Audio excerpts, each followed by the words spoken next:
Good evening, good evening. What's with the shaking of the head thing? How is everyone tonight? Well, I hope. It's Tuesday, yay. And the countdown is on to getting to the end of this roundup of 365 days live. I cannot wait till you see what I have planned for afterwards. It's going to be so cool. I'm so excited. But can't tell you yet. You have to wait. You have to wait till the big shebang at the end. So tonight I actually wanted to talk about how to have the confidence to complain. See, we get taught from a really young age that, good girls don't complain. And specifically girls, we get told to, people are only doing their job and you don't want to cause a ruckus and, you don't want to stir and, no, don't cause trouble. Whatever you do, don't cause trouble. And it sticks with us. So things can go wrong, or we don't get given a level of customer service, for example, that we have a right to actually expect in most circumstances.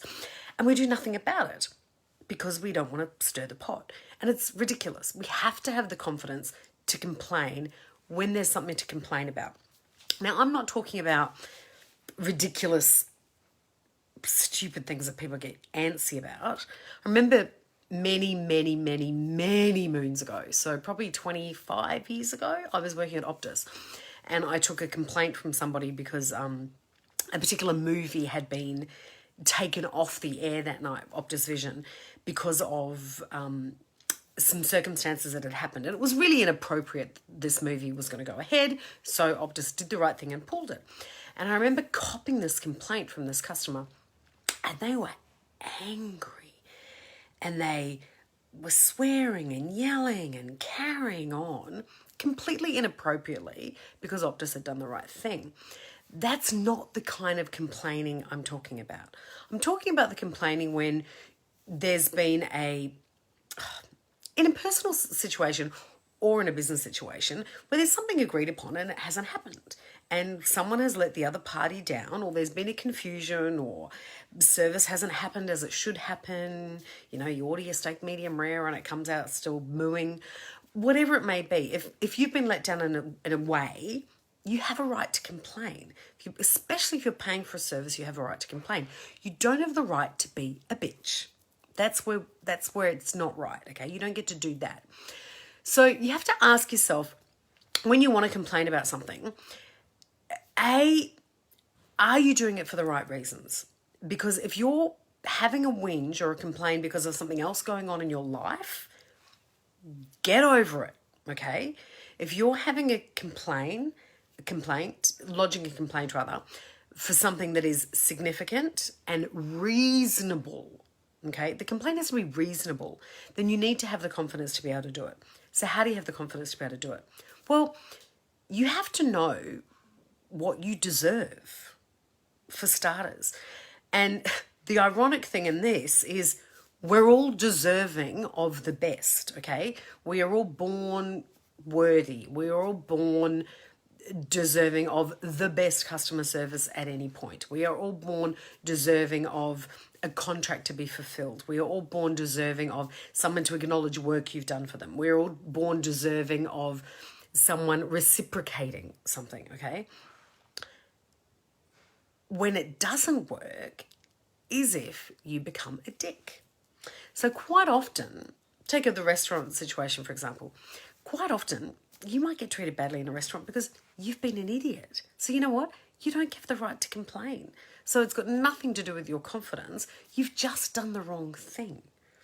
But if you've gone into a situation where something's been agreed upon, it hasn't been fulfilled, you get to complain without feeling bad, without feeling like you're stirring the pot, without feeling like, I don't want to cause trouble. Oh no, they might hate me. Oh my God. Imagine if that person on the phone in that customer service line, when I rang them, imagine if they look at my name and they don't like me anymore because I complained. Seriously, I used to think like that. I used to not want to complain because I would think they would look me up in the system and they'd go, oh, that's Samantha Leith. Oh, don't want to talk to her. And then they'd maybe see me one day when I'd written a book or I was on stage somewhere and they'd be like, oh, that's that woman that complained. Oh, she's terrible. No, no, no, no, no, no. It's got nothing to do with that. If you have something legitimate to complain about, complain. But do it like this, okay? First, you have to state what the issue is in a clear, matter-of-fact manner. Taking the emotion out of it, okay? Taking the drama out of it. Because any of that drama or emotion you put into it is the stuff that's in your head and in your heart and has nothing to do with the actual situation. All a complaint is